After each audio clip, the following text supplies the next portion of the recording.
Shankaracharya-madhyamam Asmadacharya-paryantam Vande Guru-paramparam. Om. Today we are coming to the conclusion of a wonderful chapter of the Bhagavad Gita, which dealt on all aspects of meditation. What is meditation? What is the benefit of meditation? How to do meditation?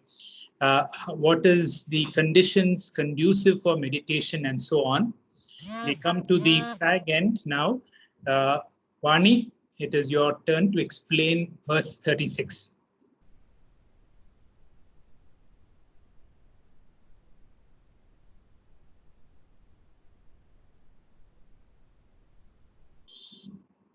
Vani, you're not audible. You are in? Yes. I didn't see Vani entering, sir. Vani or Idira?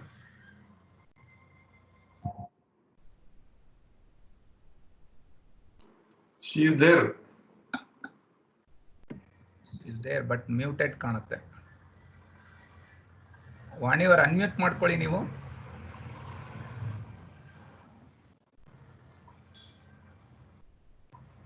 Should we get Vani later on? Yes, sir. Yes, sir. I'll call and find out. Once the Vani comes, we will go to Colonel Vijayan. We have now come to a new aspect of the same chapter. The whole aspect of meditation is over. Suddenly Arjuna asks a question, and therefore the whole chapter now becomes different. To explain this, Colonel Vijayan, it's your time. Good evening, sir. Hari Om. Hari Om. Arjuna vachaha ayati shraddhayopeto yoga chalita manasaha aprapya yoga samsiddhim kamagatim Krishna gacchati. Arjuna asks, "Oh Krishna, suppose there is one who is endowed with faith, but whose effort is insufficient and whose mind is stayed away from Dhyana Yoga, what goal does he attain?" Earlier in this chapter, Arjuna asked Krishna as to how he can arrest a wandering mind and subdue the problem of restlessness and vikshepa. Krishna cleared the doubt by saying that Viveka and Vairagya are the means of addressing the problem. Our Swamiji includes one more aspect to it and says Satsanga also helps to subdue this problem. Shankaracharya says Satsangatva Nissangatvam, Nissangatvam Nirmohitvam, Nirmohitvam Nischalatvam, and Nischalatvam Jivan Mukta. Nissangatvam means Vairagyam. Good Sangat will help choose the path of pure life. Lord Krishna here says the word adhyasa instead of viveka. Swamiji says that the verse 36 of chapter 6, the meditation is over. Whatever has to be conveyed is over. However, Arjuna with his pessimistic attitude feels that he will not be able to manage the mind. Pessimism or self-diffidence is another of the human weakness. Lord Krishna in verse 5 of chapter 6 has already mentioned, never look down upon oneself, never be diffident. Atma Kripa cannot happen when there is no self-confidence. Despite all these teachings, Arjuna still feels miserable and concludes that he is not going to get moksha. Arjuna has decided that he is not going to get moksha in this life, and so he started planning on the next life. So all these fears he is expressing in the verses from 37 to 39. Here Arjuna describes a yoga brashta, yoga chalati manasa, that means who has fallen from spirituality, and he has fallen because of ayatha, insufficient efforts. But why would a person who has embarked on the path of spirituality reduce his efforts? It can only be because of three aspects. Either he is not blessed by the Adi Devika or Adi Bhautika or Adhyatmika. Although the person could not put sufficient efforts in the, but he is sincere. He is Shraddhaya Upeta. He values spiritual life. Will such a person get yoga samsiddhim? Means will he get a moksha phalam? Firstly, to be born as a human being is a punyam of the persons of the previous janmas. But because of some obstacle, he could not achieve any phalam in this janma. What happens to such a person? Kam gatim gachati. What is his goal? Even the Manushya janma is a very durlabha janma. He says it gives you three things.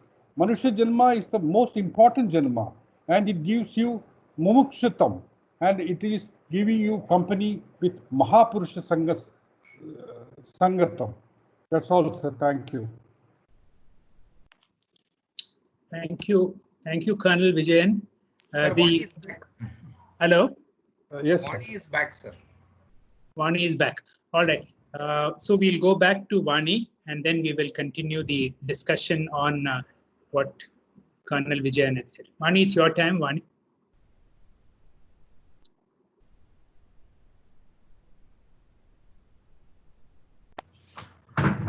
Oh, again unmuting problem. She came in, she logged out and came in, but unmuting problem for her. All right. Okay, sir, we'll go for. I'll continue, no? Yes, So sir. we go to Hindu's verse. Before Hindu speaks, I just want to say this much, that Krishna, Arjuna here represents all of us. The doubting mind, the pessimistic mind, the insecure mind, am I going to make it or not?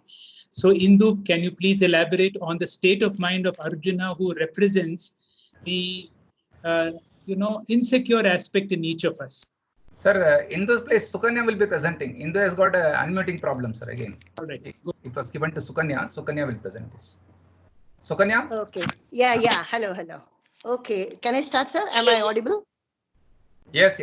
Start. Okay. Hari Om. Kachinno ubhaya vibhrishta chinna bhravivanashyati apratishto mahabaho vimudho brahmanah pati. Ubhaya vibhrishta means fallen from both yoga and karma. Vimudha, the deluded one.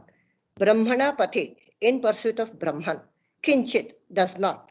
Apratishta nashyati, the supportless yogi, perish. Chinna brahmiva, like a scattered cloud. So the meaning is, O Arjuna, one who has fallen from both yoga and karma, will he not perish like a scattered cloud, supportless and deluded in the path of Atmagnana? This is the question put by Arjuna to Krishna to clear his confusion. The key word here is Ubhaya Vibhrishta, meaning fallen from both. Krishna has all along this chapter explained details of meditation. For a spiritual seeker, meditation is not for acquiring gnana or to attain moksha, but a sadhana, preparation of the mind for spiritual journey. This is Vedantic meditation, Vididhyasana, for assimilation of knowledge. The Lord himself explains the various disciplines of meditation, process of meditation, benefits, obstacles, remedies through Ashtanga Yoga in the earlier verses of the chapter. In spite of all the detailed explanation, Arjuna is still deluded, confused, hence this question. Here, Arjuna talks about the one who has neither adhered or continued karma yoga to attain higher level of phalam like the Swarga or higher lokas, nor worked continuously on the part of Gnana Yoga to attain moksha. He has not gained punyam either in karma or in Gnana. This is apratishta. What will be his fate of such a person? Trishankhu. This situation is compared to a small portion of the cloud separated from the huge cloud. Because of strong wind, it gets dispersed. It can neither bring down rain nor unite with the huge cloud. Abram means water holder like the cloud. Arjuna's confusion and question to Arjuna is, what is the fate of such a person who has fallen, means not accomplished from both karma marga and yoga marga? This is something like practicing karma yoga for some time, and then shifting to Yoga Marga, but not remaining there because of difficulties in managing the mind in meditation and long hours of practice. Arjuna has similar doubts expressed in the earlier verses 33, 34, 37 about the restlessness of the mind and giving up practice of meditation. Colonel Vijay has beautifully explained this. Here, Ubhaya Vibhrishta, if referred to as karma and Ashtanga Yoga, Nididhyasana, then both are sadhanas in the path of Atmagnana. Krishna emphasizes in the later verse, with 100% dedication and Nirantara Abhyasa, one can attain Yoga Brahman. But if this Ubhaya Vibhrishta word is referred to karma and jnana, as explained in Ramagita by Swami Param says, they are contrary in nature. Karma involves doership and jnana dissolves the ego. So both of them cannot be simultaneously practiced by the same seeker. So he says karma is complementary in the path of knowledge. A seeker is required to perform nishkama karma to gain atmagnanam and graduate to gnana yogyata. Whereas a gnani, a realized one, though not bound by the karma, he still continues to perform action for loka kalyana. So ubhayo vibhrishta, both combinations of karma and yoga and karma and jnana are answered in Bhagavad Gita in the next verse and also by Swami Param in Ramagita. In Vyavaharika Samsara also, such doubts arise for the people who do not have a clear vision of choosing their path. Such people are weak-minded and they do not abide in any one of the paths relevant to them. Halfway through, they deviate from the path, hoping to be comfortable in the next path. This is the confusion Arjuna has. Thank you. Gurubhyo Namaha. Thank you, Sukanya. Thank you, Colonel Jain. We missed the listening to Indu. We have missed listening to Vani so far. Sir, Vani has sent the text, so I will present it on her behalf. Hello, Venkatesh Prasad, can you hear me? Yes, I can hear you. I can hear you. So I'll do that. Okay, Hariom, sir. Sir, Vani is back. Go ahead. Hariom, sir, can you hear me, sir? Yes, Vani, go ahead. Shri Gurubhyo Namaha. Sorry for all the disturbances. There was some internet problem. This is the 36th verse from chapter 6. So this is a continuation of the 35th verse explained by Sharmila. It talks about the Vairagya and the Abhyasa of the mind. How the mind can be controlled by Vairagya and Abhyasa. So let me chant the verse. Asamyatatmana yogaha dushprapa iti me matihi. Vashyatmana tu etata shaktyo vapu mupayataha. So here, let me first tell the word meaning. Asamyata atmana, one whose mind is not controlled or trained. Yogaha is dhyana yoga. Dushprapaha, difficult to attain. Iti is thus. Me is my. Matihi is vision. Vashyatmana, one whose mind is controlled. Tu is whereas. Etata, one who strives, makes effort. Shakyaha is possible. Avapatam is to achieve. Upayutaha, by right means or by right sadhana. So here in this verse, Krishna says, Dhyana Yoga is very difficult to attain for a person whose mind is not trained or mastered. But for a person who has mastered the mind, he has the control over the mind, and with proper sadhana, like who strives earnestly by proper sadhana, that is Shravana, Manana, and backed with sadhana chatushtaya, can attain perfection in Dhyana Yoga. And he says this is vision. And Dhyana Yoga in the 6th chapter means Nididhyasana. So here Krishna says, for a person who has trained the mind by Abhyasa, that is Abhyasa, Viveka and Vairagya, even though he or she may be doing Shravanam and Mananam, Nididhyasanam or abiding in oneself is very difficult task. This needs a lot of practice. Asamyatatma, here Atma is referred to mind. A mind which is not having samatvam or balance or equanimity is called asamyatatma. Only through Viveka and Vairagya, the mind can change its interest from something perishable to non-perishable, something fake to real.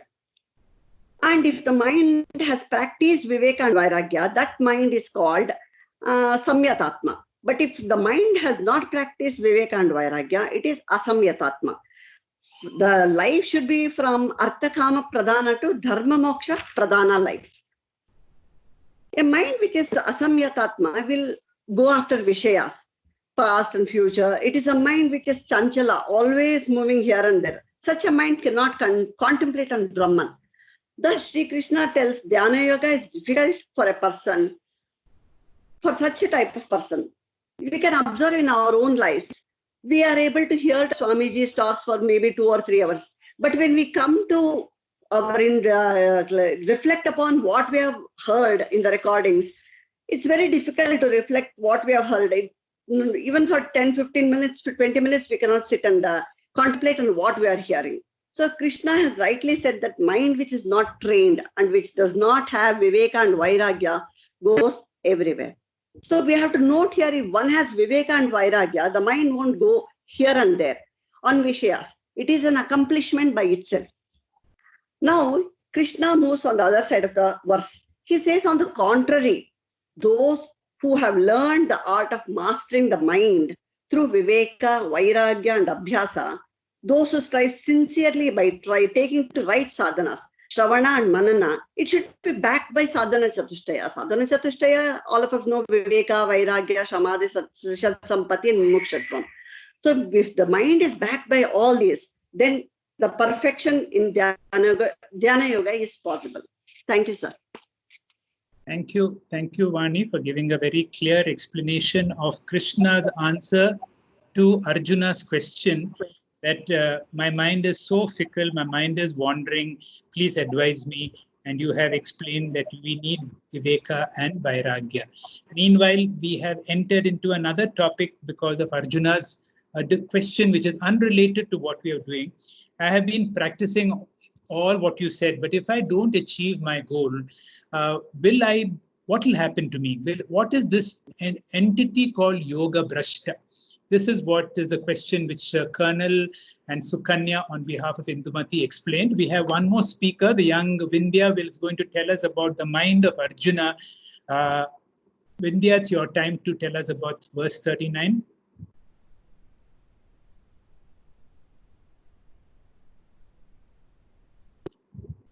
Are you there, Vindhya?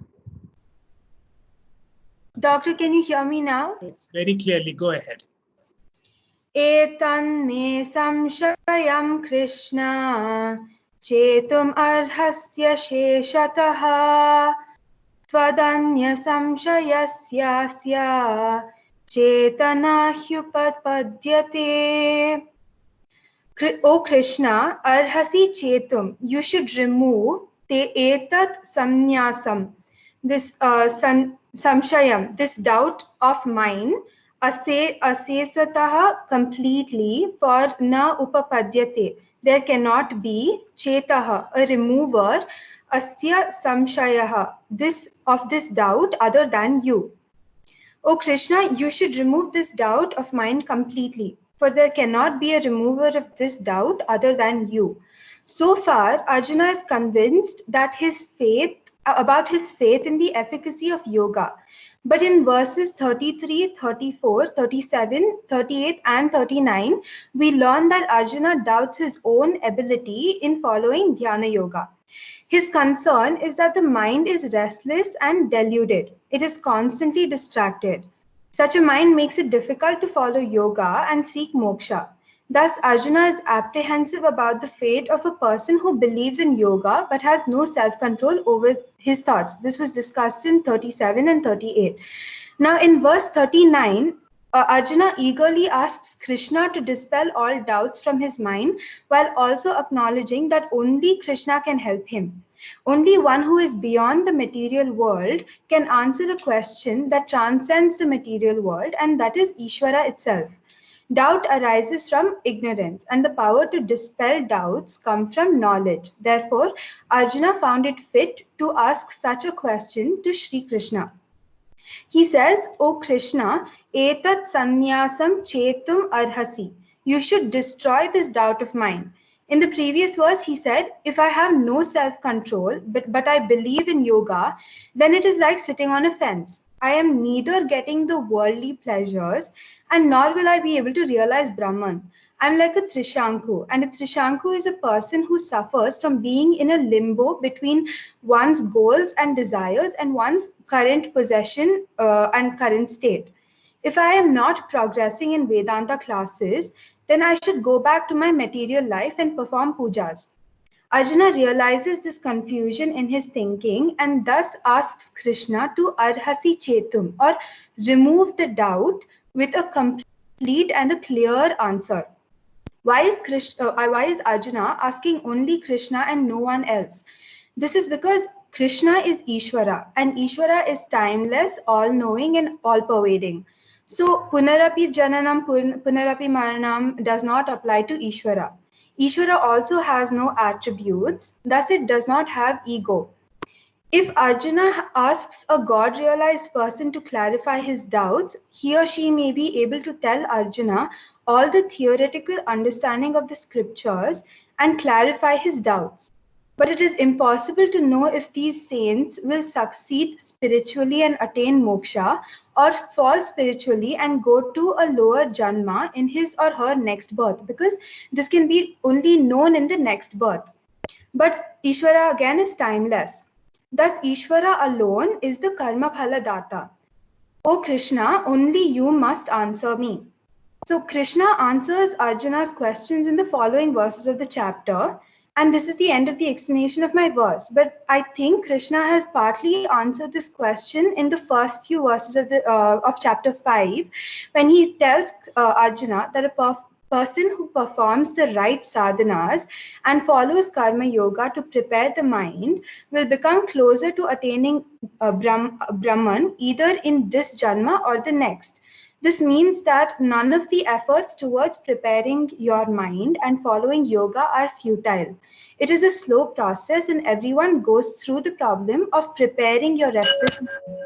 If you have strong will and perform sadhanas diligently, then slowly you will be able to control your thoughts and follow yoga. Hari Om. Thank you. Thank you, Vindhya. A very fluent and a nice explanation of this particular verse. You gave us the mind of Arjuna. Arjuna is bringing in a new concept now for us of what is this yoga brashta. A yoga brashta is one who is fallen from his goal in attaining spiritual fulfillment in spite of his efforts or because of lack of efforts. Now let us look for Krishna's answer. For us, what does it mean? It means that our life is so precious, let us not become yoga prashtas in this life. Second is, we are so blessed that we have got into. Are we yoga prashtas of the previous life? Shamala, can you give us this answer? What does Bhagavan say? Yeah. Hari Om. Am I audible, Doctor? Very clear. Yeah. 6th chapter, 40th sloka. Arjuna puts pessimistic question with regard to the attainment of liberation in this janma itself. An individual who has got great faith in the path of spirituality, but unfortunately he could not awaken to the higher state of consciousness, maybe by an untimely death or arrested by the intervention of some sensuous temptation or whatever may be the reason. Arjuna asks Krishna whether all energies are wasted in this lifetime. What will be his destiny? Lord Krishna answers the questions that Partha raised in the preceding 3 verses. Shri Bhagavan Uvacha Partha Naiveha Namutra Vinashastasya Vidyate Nahi Kalyana Krit Kashchit Durgatim Tata Gacchati. First, Krishna consoles Arjuna, pointing out that even if a person fails in Jnana Yoga, he will never have a negative lot after the death of the body. Assuming that this person dedicated his life to Jnana Yoga and stopped religious activities, even then he fails, he will not have a negative lot. Krishna says, by studying Vedanta, the person will get 2 results. One is powerful spiritual samskara in the subconscious mind, and second important result is, as a byproduct, lot of punyam will be generated. Swami Paramarthananda says there are many shlokas which says that 1 minute of Vedanta Shravanam is equal to 1000 Ashwamedha Yaga, equal to the Dhanam of earth, equal to taking a dip in all the sacred rivers. Swamiji emphasizes to underline this. Therefore, there is no loss of his effort. He will get rewarded because it is the universal law that when you have done good things, you will be rewarded with happiness and success. The good is never unrewarded, nor can your unethical ways of living ever will remain unpunished. It is the cause and effect. Out of gold, golden things alone can be made. Out of gold, silver things cannot come. The cause in another form is effect. So when you have done good, good alone can come from good. Therefore, Krishna gives a promise, Hey Arjuna, Naiva iha na amutrava tasya vinashaha vidyate. Naiva iha, neither here na amutra, nor in the next world. Tasya, for him, vinashaha vidyate, is their destruction. Neither here nor in the next world is the destruction for him. Nahi kalyanakrit kashchit durgatim tata gachati. Tata, O my son, he, because kashchit, anyone, kalyanakrit, who performs good actions, durgatim, a bad end, na gachati, never reaches a bad end. Anyone who performs good actions never reaches a bad end. Anyone who has made a step towards moksha is called kalyanakrit. Thereafter, progress is assured. Once the person is kalyanakrit, the entire order, the entire flow changes. The person who has shraddha, all other karmas have to wait, and the one for pursuing the knowledge proceeds. And how long others have to wait? Until the person gains kalyana, moksha. And once moksha is gained, all karmas disappear. This person is kalyanakrita and he never reaches a bad end. Krishna addresses Arjuna here as Tata, a name used affectionately. The word Tata is used for a son as well as for a disciple. Arjuna is his Shishya and Shishya is equal to son. A father cannot ever come to advise his own son a false philosophy. In the entire length of the Gita, nowhere can we find such a complete assurance of hope as in the second line of this stanza, the doer of good, O my son, never comes to grief. With a fatherly love, the man of wisdom in Krishna is assuring Arjuna that one who is striving in the direction of evolution shall never come to suffer any real fall. On the ladder of cultural growth, each step that is placed forward is an ascent towards the absolute perfection. Thank you, Hari Om. Thank you, Shamala, for very clearly giving Sri Krishna's message of reassurance that all our sadhanas will have its beneficial effect, and also the good news that this study that we are doing on the Gita and Upanishads has tremendous amount of benefits, so much more benefits than going to any pilgrimage or any other dana or so on. So we have a very reassuring message from Sri Krishna. We'll hear more about that. Jyoti, Yes, verse sir. 41. Yes, sir. Shri Gurubhyo Namaha. I can start, sir. Prapya punyakrita lokan ushitva shashvati sama suchina shrimata gehe yoga brashto ubhijayate. After achieving of the pious activities to different planets and after dwelling there for many countless years, after many years, that is samvatsaran varshani, he is born to the pious or a prosperous house where yoga brashta is defined as one who has fallen from the path of self-realization. Ubhijayata takes his birth. Katho Upanishad defines yoga brashta as a student who has a tendency to look back what he has left, and his heart goes back to that of all that, and that thought is enough to bring him back. Hence, Shruti Bhagavati alerts and awakens us. Uttishta jagra prapya varana nibodhataha. It is like walking on a sword where one can follow it in the mundane world and succeed in life like a punya kritam who only desires material goals and in the spiritual path and attain moksha. Who are this punya kritam? They are the ones who perform dana, yagyas, all punya karmas and go to swarga and many other lokas because they are they have performed so many karma kandas and their desire is only to indulge in them. Thus, they only enter punarapi jananam, punarapi maranam. Similarly, the Yoga Bhrashta also will attain such Swarga Lokas and many other Lokas, but he doesn't have such desires of indulgences. Because of some Sukshma Vasana, he has fallen from his noble, sincere, serious sadhana or influence of Maya.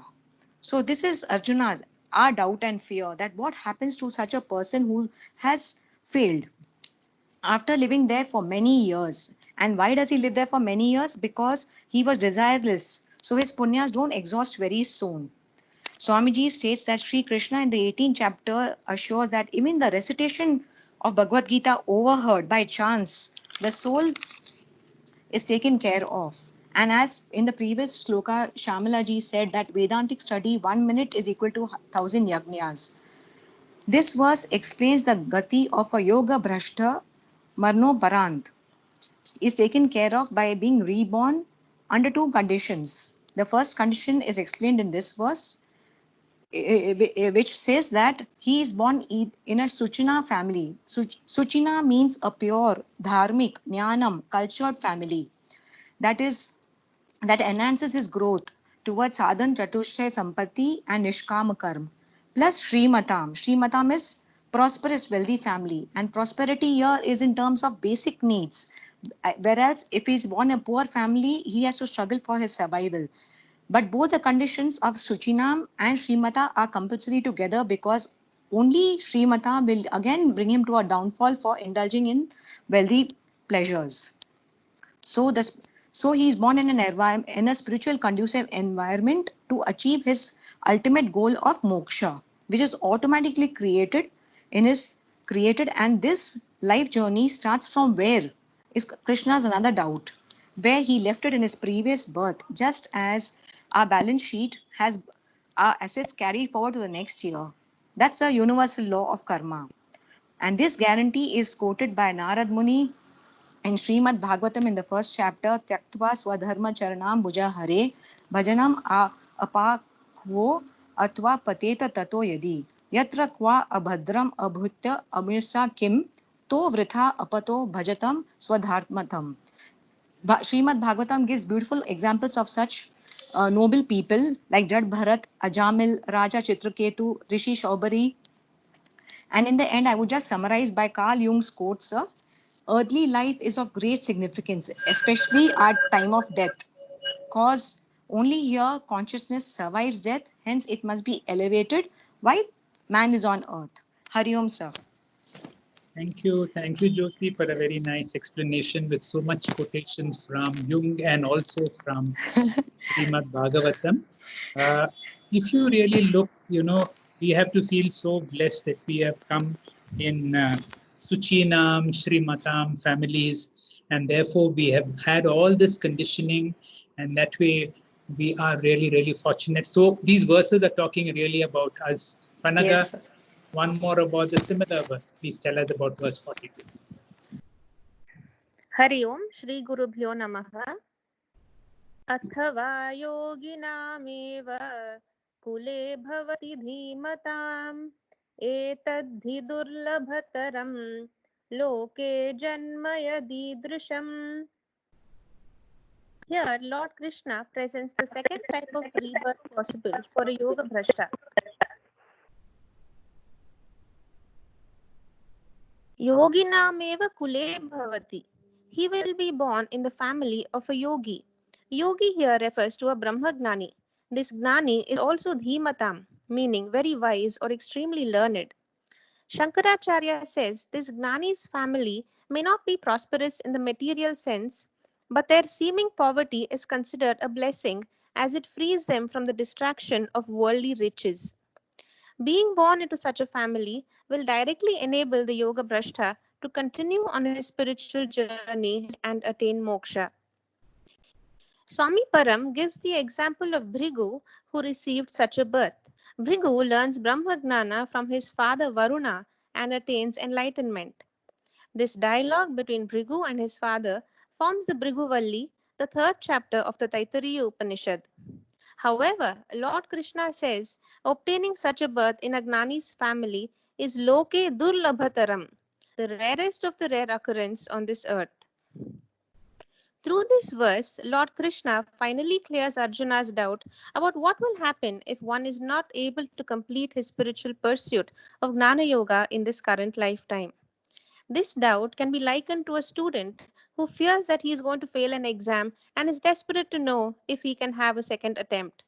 To the student's delight, Lord Krishna says he will be given grace marks for his first attempt and also all the books and a conducive environment to study the subject again. Thus, Lord Krishna assures all students of Vedanta that whatever little spiritual progress we make by Gita Shravanam and other Vedanta Parayanam in this Janma will not only bring us punya but also provide us a suitable rebirth to continue this pursuit. Verses 40, 41 and 42 also imply that our current birth, like Sir said, in cultured families and this opportunity to study the Gita are karma phalams of some punya we have gained through our past janmas, a divine blessing indeed. A question that arises now is, will the spiritual learning of the previous birth be carried forward to the next one? Lord Krishna says it will be and explains it in the next verse. Hari. Thank you. Thanks, Panaga, for joining us from Hubli. For those who do not know Panaga, she's a granddaughter of Dr. Desai and wife of a neurosurgeon who was working with us. Some audio disturbances. We go to the last speaker, Prasanna. It is yours. Prasanna. Can you hear me, sir? Yes, Prasanna, go ahead. We may access for argument's sake that a fallen yogi, after recuperation in a fresh set of experiences, gets reborn in the family of a wise yogi. Accepted. But nobody is born with his past knowledge and faculties intact. So is it not a great waste of effort? Has he not again to laboriously learn the scripture? Has he not again learned to tame and withdraw mind from its wandering? Has he not to train himself to sit in meditation? Is there not a loss of time and waste of energy? To clear such relevant doubts in the mind of a seeker, Krishna says in chapter 6, verse 43, Tattva tam buddhi samyogam labate purva deyikam yatate cha tato bhujaha samsidva kurunandana. The translation is, there he gains the intelligence acquired in his formed body, strives for perfection more than before, O son of the Purus. Here we have a psychological truth. In spite of Lord Krishna's encouragement, Arjuna becomes very pessimistic with regard to his own spiritual journey. The reason is that Arjuna understood that spiritual journey involves knowledge, and spiritual knowledge involves the refinement and management of the mind, or the purification of the mind. And when Arjuna looks at his own mind, he feels that it is not possible because mastery of the mind is perhaps the most difficult mastery. As they say, greatest in life is the victory over one's own mind. Arjuna thinks he will never be able to accomplish since mastery of mind is a prerequisite, a necessary condition. And he thinks that may not be possible in this Janma, and he has already started thinking about it in the next life. It's like some children, if they have not written well in one particular examination, they think of the next attempt even before the result comes. Here, Arjuna wants to know what will happen to such spiritual failures which which is already been told, technically referred as Yoga Brashta. And Krishna begins his answer from verse number 40 onwards up to verse 46 and points out that a person who has come to spiritual journey, there is no question of spiritual fall at all. Shankaracharya in his commentary makes a very important statement. Adhyatma samsprashya naha nasti. A spiritual teaching or a thought put in the mind, then that it can never be destroyed. They are so powerful that spiritual vasana and shubha vasana cannot be destroyed. What maximum can happen is that there can be a temporary stagnation because of other wandering.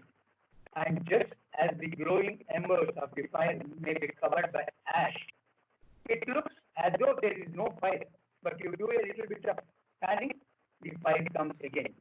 Similarly, once you have put spiritual vasanas, they can never be destroyed, and spiritual student will pick up the thread from the next janma. So, how does this continuation occur? First, an environment for scriptural study should be available. Second, should have an interest in such a study.